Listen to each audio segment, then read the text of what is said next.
ஒன்றிணைந்து வெல்வோம், நம்மை தற்காப்போம், அனைவரையும் பாதுகாப்போம். ஆர்டிஎம் தமிழ் செய்திகள் உங்களுக்காக உங்களுடன். வணக்கம், நான் கோகிலவாணி கிருஷ்ணன். இன்றைய தலைப்புச் செய்திகள். ஒரே நாளில் 3 லட்சத்துக்கும் அதிகமானோருக்கு தடுப்பூசி இலக்கை எட்டியது மலேசியா.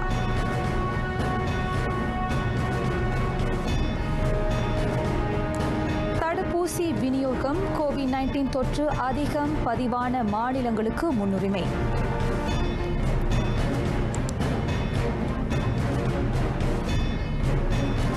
மனநல நோயாளிகளின் எண்ணிக்கை அதிகரிப்பு, கட்டுப்படுத்தும் முயற்சிகள் தீவிரம்.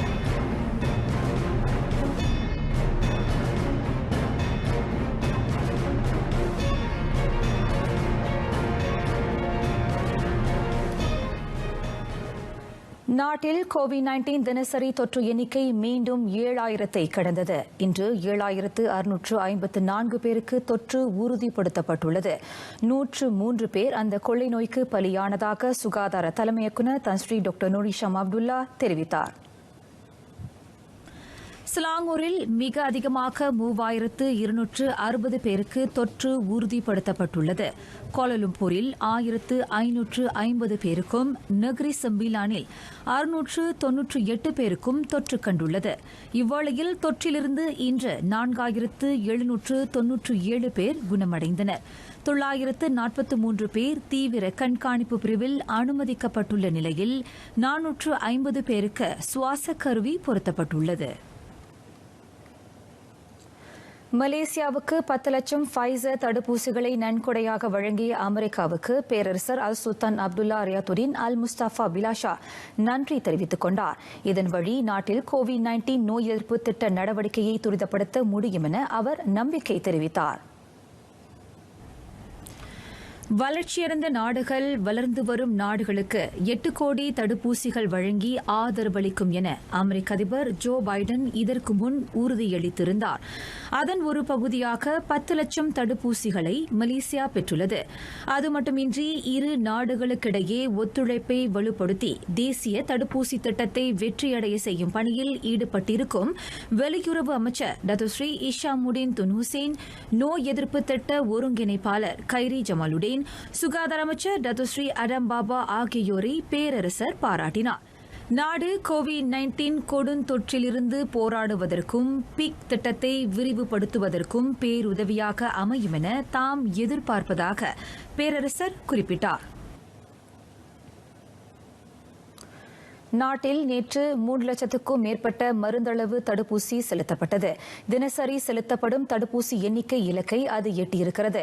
நாட்டில் கோவிட்-19 நோய் எதிர்ப்பு முயற்சிகள் திட்டமிட்டபடி சரியான தடத்தில் செல்வதாக அரசாங்கம் நம்புகிறது என பிரதமர் தன்ஸ்ரீ முஹிடின் யாசின் மனநிறைவு தெரிவித்தார்.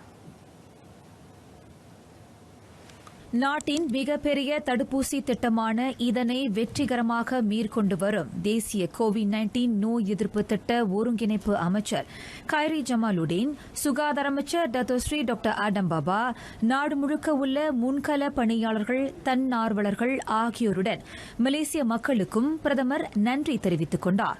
நேற்று மிக அதிகமாக 3,13,761 பேர் தடுப்பூசி பெற்றுக் கொண்டனர்.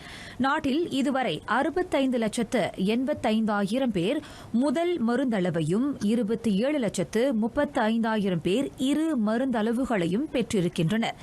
அரசாங்கத்தின் முயற்சிகள் சரியான தடத்தில் இருப்பதை இந்த அடைவு நிலை உணர்த்துவதாக சமூக ஊடகத்தில் வெளியிட்டிருக்கும் சிறிய உரையில் பிரதமர் குறிப்பிட்டுள்ளார்.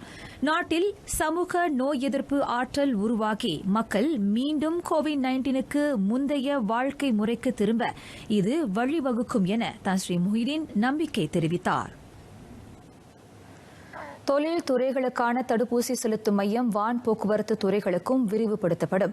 விமான போக்குவரத்துகள் குறைந்துள்ள போதிலும் அத்துறைகள் இன்னமும் செயல்படுகின்றன. அதனை கருத்தில் கொண்டு நாடு தழுவிய நிலையில் உள்ள விமான நிலையங்களில் தடுப்பூசி மையம் அமைக்கப்படும் என தேசிய கைரி ஜமாலுடீன் அபுபக்கர் தெரிவித்தார். CITF COVID-19 நோய் எதிர்ப்பு நடவடிக்கை அமைப்பின் கீழ் அந்த வசதி ஏற்படுத்தப்படும். நேற்று முதல் KLIA கோலம்பூர் அனைத்துலக விமான நிலையத்தில் அந்த தடுப்பூசி செலுத்தும் மையம் இயங்க அனுமதிக்கப்பட்டது.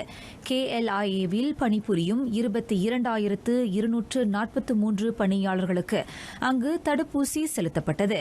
வான் போக்குவரத்து துறை பணியாளர்களின் நலன் பேணும் பொருட்டு அந்நடவடிக்கை எடுக்கப்பட்டுள்ளது. இதர மாநிலங்களில் இயங்கும் விமான நிலைய பணியாளர்களின் மீதும் விரைவில் கவனம் செலுத்தப்படும் என்றார் அவர்.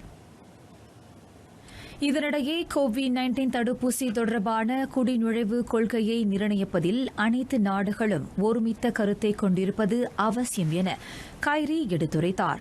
ஐக்கிய அரபு சிற்றரசு, அமெரிக்கா, இங்கிலாந்து, ஐரோப்பிய ஒன்றியம் ஆகிய நாடுகளில் குறிப்பிட்ட சில தடுப்பூசிகளுக்கு அங்கீகரிப்பதில் பிரச்சினை நிலவுகிறது.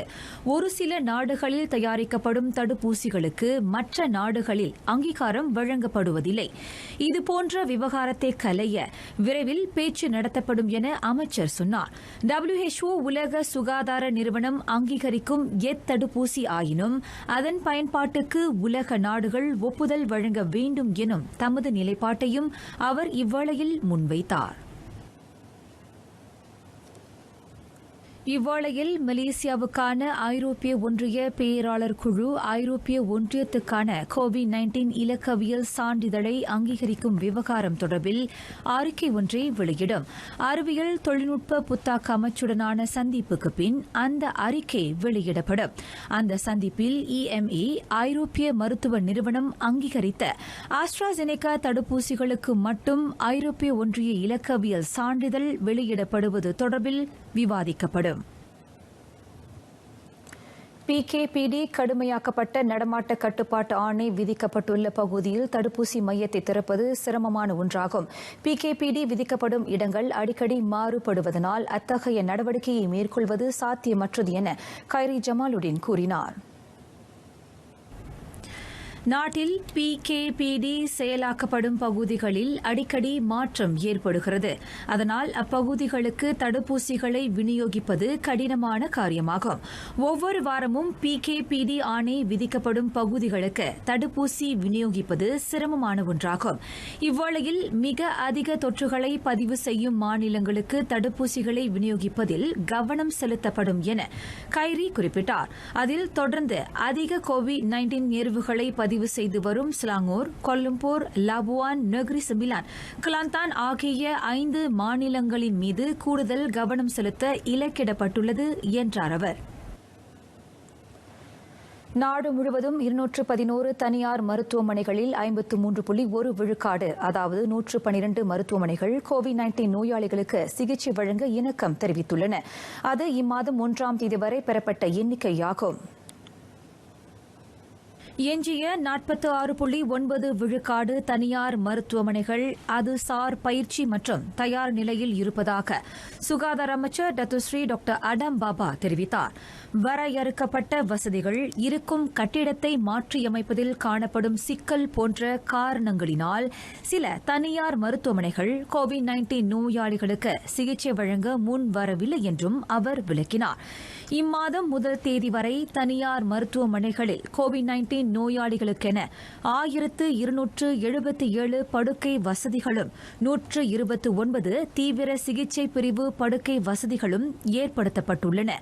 இடப்பற்றாக்குறை காரணமாக கிள்ளான் பள்ளத்தாக்கில் COVID-19 வைரஸ் தொற்றால் கடுமையாக பாதிக்கப்பட்டிருக்கும் அதிகமான நோயாளிகள் இன்னமும் COVID-19 நோயாளிகளின் பிரிவில் அனுமதிக்கப்படாமல் இருப்பதாக சுகாதார அமைச்சு நேற்று தகவல் வெளியிட்டிருந்தது.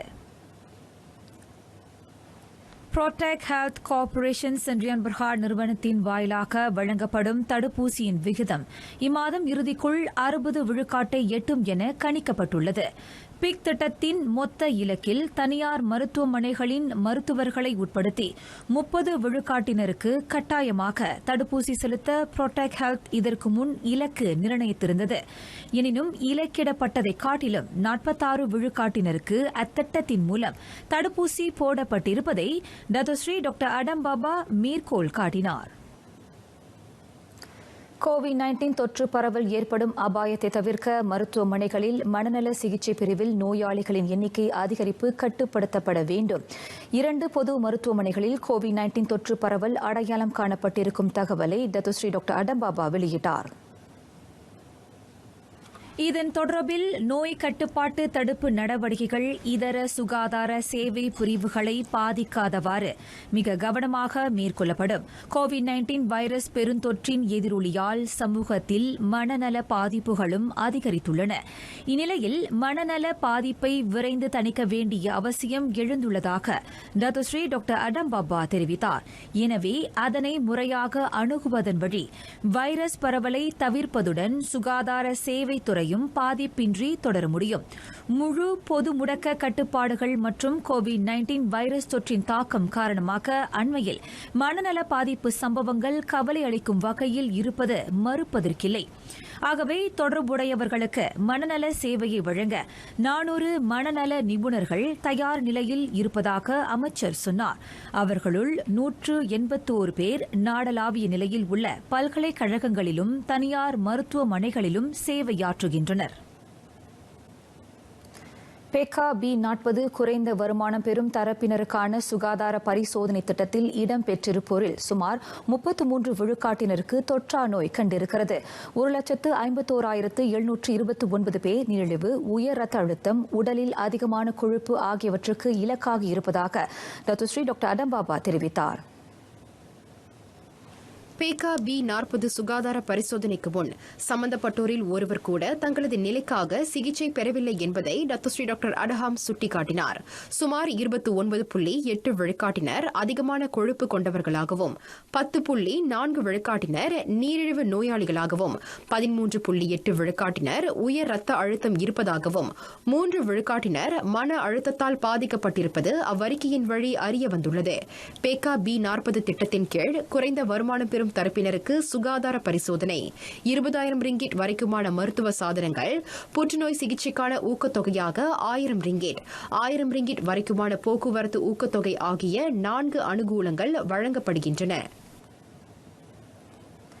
நேற்று SOP விதிகளை மீறிய 548 பேர் கைது செய்யப்பட்டனர். அவர்களுள் 539 பேருக்கு அபராதம் விதிக்கப்பட்ட நிலையில் 9 பேர் தடுத்து வைக்கப்பட்டனர். பதிவு உபகரணங்களை வைக்க தவறிய குற்றத்திற்காக மிக அதிகமானோர் கைது செய்யப்பட்டனர். SOP விதிகளை மீறிய குற்றத்திற்காக தொழிற்சாலைகள், வணிக தலங்கள், கட்டுமான தலங்கள், தொழிலாளர் தங்குமிடம் என 27 இடங்கள் மூட உத்தரவிடப்பட்டுள்ளது. இதற்கிடையில் பஹாங், கம்போங் கர்பால், கம்போங் பீனாங்கிலும் சபா சரவாக்கின் சில இடங்களிலும் இம்மாதம் 8ஆம் தேதி தொடங்கி 21ஆம் தேதி வரை கடுமையாக்கப்பட்ட நடமாட்ட கட்டுப்பாட்டு ஆணை செயலாக்கப்படும். கார் கழுவும் சேவை, காலை சந்தை, விவசாய சந்தை இயங்கலாம். தேசிய மீட்சி திட்டத்தின் 2ஆம் கட்டத்துக்குள் நுழைந்திருக்கும் மாநிலங்களில் அனுமதிக்கப்பட்டிருக்கும் துறைகள் அவை. தொடர்புடையவர்கள் இனி CIMS முறையை பயன்படுத்த தேவையில்லை. ஊராட்சி மன்றத்தின் வர்த்தக அனுமதியை காட்டினால் போதுமானது. பணியிடத்துக்கு செல்ல மாவட்டம், மாநிலம் கடந்து பயணிக்க வேண்டுமானால் போலீஸ் அனுமதியை பெற வர்த்தக அனுமதி, அங்காடி உரிமம் ஆகியவற்றை காட்டலாம் என வீடமைப்பு ஊராட்சி அமைச்சு தெரிவித்தது. இன்று வரை பெர்லிஸ், பேரா, கிளாந்தான், திரங்கானு, பஹாங் ஆகிய 5 மாநிலங்கள் தேசிய மீட்சி திட்டத்தின் 2ஆம் கட்டத்துக்கு மாறியிருக்கும் வேளை பினாங்கில் நாளை தொடங்கி அந்த தளர்வு நடப்புக்கு வருகிறது. வாகனங்களை முழுமையாக கழுவ அனுமதி வழங்கப்படுகிறது. அதேவேளை காலை சந்தைகள், விவசாய சந்தைகள் நிர்ணயிக்கப்பட்ட நிர்வாக நடைமுறைகளுடன் காலை 7 மணி தொடங்கி 11 மணி வரை இயங்கலாம். ஆயினும் மீன், இறைச்சி, கோழி, முட்டை, காய்கறிகள், பழங்கள் ஆகியவற்றை விற்க மட்டுமே அனுமதிக்கப்படுகிறது. PKPDக்கு உட்பட்ட பகுதி மக்கள் எதிர்கொள்ளும் சிக்கல்களுக்கு கூடிய விரைவில் தீர்வு காணப்படுவதை அரச மலேசிய போலீஸ் படை உறுதி செய்யும். சம்பந்தப்பட்ட பகுதியில் பணிபுரியும் போலீஸ் அதிகாரிகளும் உறுப்பினர்களும் அதற்கு உதவுவர் என தேசிய போலீஸ் படை தலைவர் டத்துஸ்ரீ அக்லிசானி அப்துல்லாசானி தெரிவித்தார். PKPD ஆணைக்கு உட்பட்ட பகுதி மக்களின் அன்றாட வாழ்க்கை முறையையும் அது எளிதாக்கும். அந்த ஆணை விதிக்கப்பட்ட ஒரு சில பகுதிகளை சேர்ந்தோரிடமிருந்து உணவு உதவிகள் தொடர்பில் அடிக்கடி புகார்கள் பெறப்படுகின்றன. அவசர வேலைகளிலும் பணி காரணமாகவும் கட்டுப்பாட்டுக்குட்பட்ட பகுதியில் இருந்து வெளியேறுவதற்கு விண்ணப்பிப்பது குறித்தும் புகார்கள் அளிக்கப்பட்டுள்ளது. எனவே கோலாலம்பூர், சிலாங்கூரில் PKPD விதிக்கப்பட்ட பகுதிகளில் செயல்படும் சமூக நலத்துறை போன்ற சம்பந்தப்பட்ட நிறுவனங்களும் போலீஸ் தரப்பும் ஒத்துழைப்பதன் வழி அத்தகைய சிக்கல்களை எதிர்கொள்ள முடியும். 20 ரிங்கெட் கழிவு தடுப்பூசி மையங்களுக்கு செல்ல கிராப்கா சேவையை பயன்படுத்தும் ஸ்லாங்கூர் மக்கள் அந்த கட்டண சலுகையை பெறலாம். மாநில அரசாங்கம் இதனை அறிவித்திருக்கிறது. ஸ்லாங்கூர் மந்திரி பசார் கழகத்துக்கும் கிராப் மலேசியா நிறுவனத்துக்கும் இடையிலான வியூக ஒத்துழைப்பின் வாயிலாக இந்த சலுகை வழங்கப்படுகிறது. தொழில்நுட்பம், இலக்கவியல் சூழலை ஸ்லாங்கூர் மக்கள் எளிதாக அனுபவிக்க இது வகை செய்கிறது. அந்த ஒத்துழைப்பின் வாயிலாக Grab Express, Grab Food, Grab Car, Grab Pay சேவைகளையும் ஸ்லாங்கூர் மக்கள் பெற இயலும். இன்னும் ஓயாத கோவிட்-19 தொற்று காலத்தில் ஸ்லாங்கூர் மக்கள் புத்தியல்பில் தங்கள் அன்றாட வாழ்க்கையை மேற்கொள்ள இந்த ஒத்துழைப்பு உதவும் என மந்திரி பசா டத்துஸ்ரீ அமீருடின் ஷாரி குறிப்பிட்டார். கோவிட்-19 கொள்ளை நோய் காரணமாக வருமானம் பாதிக்கப்பட்ட தனிநபர்கள், குறு, சிறு, நடுத்தர தொழில்துறையினர் பொருளக கடன் தவணை பணத்தை 6 மாதங்களுக்கு ஒத்திவைக்கலாம். நாளை தொடங்கி அதற்கு விண்ணப்பிக்கலாம் என பேங்க் நகாரா தெரிவித்துள்ளது. பொருளக கடன் தவணை பணத்தை ஒத்திவைக்கும் விண்ணப்பம் இயலாகவே அங்கீகரிக்கப்படும். எனவே அதற்கு ஆதரவு ஆவணங்களை தாக்கல் செய்ய தேவையில்லை என்றும் அந்த மத்திய பொருளகம் கூறியது. தவணை பணம் ஒத்திவைப்புடன் கடன் பெற்றவரின் நிதி நிலைமைக்கு ஏற்ப கடன் தொகையை குறைப்பது, மறு அட்டவணையிடுவது உள்ளிட்ட நிதி திட்டங்களையும் பொருளகங்கள் வழங்கலாம். வழிபாட்டு தலங்களுக்கான அரசாங்க நிதி உதவியை பெற இந்து ஆலயங்கள் முறையாக பதிவு செய்திருக்க வேண்டும். சங்க பதிவகம், தேசிய ஒருமைப்பாட்டு அமைச்சு ஆகியவற்றின் பதிவு பெற்ற ஆலயங்களுக்கு மட்டுமே அந்த சலுகை வழங்கப்படும் என மனிதவள அமைச்சர் டத்துஸ்ரீ M. சரவணன் நினைவுறுத்தினார். ஆலயங்களின் எண்ணிக்கை, அதற்கான மானியம் போதுமானதா என்பதை இதன் வழி கண்டறியலாம். முறையான நிர்வாகமும் வரவு செலவும் கொண்ட ஆலய நிர்வாகத்திற்கு நிதி சென்று சேர்வதை உறுதிப்படுத்தவும் முடியும் என மாய்கா துணை தலைவருமான டத்துஸ்ரீ M. சரவணன் தெரிவித்தார். ஆலய பராமரிப்பு, சீரமைப்பு தவிர இயற்கை பேரிடர் போன்ற காரணங்களுக்கான நிதி உதவிக்கும் விண்ணப்பிக்கலாம். சாயம் பூசுதல், கட்டுமான பணி போன்றவற்றுக்கு 1 லட்சம் ரிங்கிட் வரையிலும், மின்சாரம், நீர் விநியோகம் சார் பணிகளுக்கு 50,000 ரிங்கிட் மீள் போகாமலும் நிதி உதவி பெறலாம். நாடாளுமன்ற சிறப்பு கூட்டம் இம்மாத இறுதியில் நடைபெறவிருக்கிறது. கோவிட்-19 கொள்ளை நோயை கையாளும் நடவடிக்கைகளை நாடாளுமன்ற உறுப்பினர்கள் விவாதிக்க அது வாய்ப்பு வழங்கும். நாடாளுமன்ற சிறப்பு கூட்டம் பற்றிய பிரதமர் தான் ஸ்ரீ முஹிடின் யாசினின் அறிவிப்பை வரவேற்று ட்விட்டரில் இடுகையிட்டிருக்கும் தொடர்பு பல்லுலக அமைச்சர் டத்தோ சைஃபுடின் அப்துல்லா இந்த எதிர்பார்ப்பை வெளிப்படுத்தியுள்ளார். கோவிட்-19 தொற்றுக்கு எதிராக ஆக்ககர யோசனைகள் நாடாளுமன்ற கூட்டத்தில் முன்வைக்கப்படும் என அவர் நம்பிக்கை தெரிவித்தார். மக்களவை சிறப்பு கூட்டம் இம்மாதம் 26ஆம் தேதி தொடங்கி 5 நாட்களுக்கும், மேலவை கூட்டம் ஆகஸ்ட் 3ஆம் தேதி தொடங்கி 3 நாள்களுக்கும் நடைபெறும் என பிரதமர் அலுவலகம் நேற்று அறிவித்தது. நாட்டில் 27,30,000 பேர் காப்புறுதியுடன் சொந்த தொழில் செய்கின்றனர். அவர்களுள் 1,65,271 பேர் சொந்த தொழில் செய்வோருக்கான சோக்சோ திட்டத்தில் பதிந்து கொண்டுள்ளனர். பணியின் போது விபத்து அல்லது நோய்க்கு இலக்கானால் அவர்களுக்கு சோக்சோ பாதுகாப்பு அளிக்கப்படும் என மனிதவள துணை அமைச்சர் டத்து அவாங் ஹஷீம் தெரிவித்தார். பாதிக்கப்பட்டோருக்கு பண உதவியுடன் மருத்துவம், மீட்சிக்கான உடற்பயிற்சிகள், தொழில்திறன் பயிற்சிகள் ஆகியவையும் இந்த திட்டத்தின் கீழ் வழங்கப்படுகிறது. இந்நிலையில் வேலை சந்தையில் புதிதாக 1,80,000 பணியிடங்களை நிறைவு செய்ய இயலும் என்றும், ஆண்டு இறுதி வரை 25 லட்சம் பேரை வேலையில் தக்க வைக்க முடியும் என்றும் சொக்சோ நம்புகிறது. எங்களோடு இணைந்ததற்கு நன்றி. கோவிட்-19 கொள்ளை நோயை ஒன்றிணைந்து வெல்வோம், நம்மை தற்காப்போம், அனைவரையும் பாதுகாப்போம்.